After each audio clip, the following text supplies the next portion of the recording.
Dans ton Automoto Express aujourd'hui, les prix de la Dacia Spring, on dit au revoir à la Renault Mégane, Indian présente 5 nouvelles motos et BYD part à l'assaut des pick-up. Automoto Express, allez, c'est parti!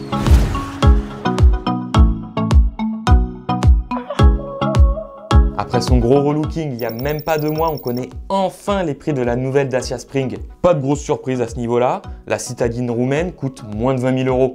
18 900 pour être plus précis, en version Expression, c'est 500 € de plus par rapport à l'ancienne. Mais la bonne nouvelle, c'est qu'à ce prix, tu auras droit au moteur de 65 chevaux. Et oui, finalement, Dacia a choisi de ne plus commercialiser en France la version 45 chevaux. Selon la marque, il s'agit, je cite, de répondre au mieux aux exigences des clients français. Il faut dire que cette version n'était pas vraiment un foudre de guerre. Pour passer à la finition au-dessus nommée Extrême, il faut juste ajouter 1000 €. Dans ce cas-là, pas de hausse de prix malgré les évolutions d'équipement. On rappelle que cette nouvelle Dacia Spring doit respecter les prochaines normes européennes en ce qui concerne la sécurité. Elle fait donc le plein d'aides à la conduite dès le premier prix. Il faudra attendre septembre 2024 pour pouvoir passer commande.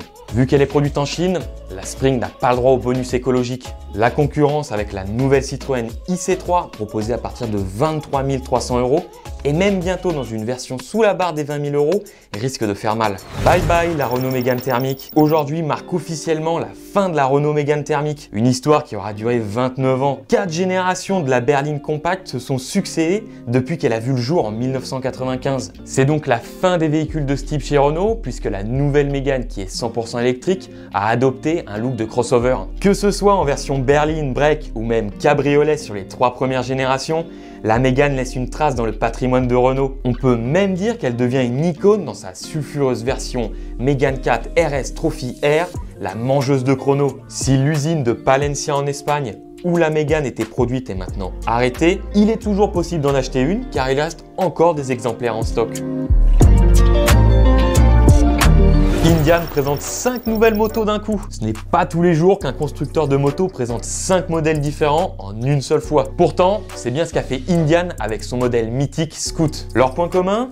Un tout nouveau bicylindre en V 1250 cm3 de 112 chevaux. C'est environ 11% de puissance en plus par rapport aux anciens modèles sortis il y a 10 ans. Voici donc les nouvelles Indian Scoot classiques, Bobber, Sport, Super et la petite sportive 101. L'accélérateur du cruiser américain est maintenant plus facile à doser grâce à l'injection électronique revue et la nouvelle boîte de vitesse à 6 rapports offre plus de sportivité. Fidèle à l'ADN de la marque, le châssis rend la moto plus maniable mais laisse une bonne base pour la customisation. Chaque modèle se distingue par une philosophie et des équipements bien différents. Et bien évidemment, il y a toujours un large nombre d'accessoires proposés au catalogue pour parfaire le style ou le confort de la monture. Compte entre 15 390 et 18 990 € pour pouvoir t'offrir ce modèle emblématique qui existe depuis plus de 100 ans.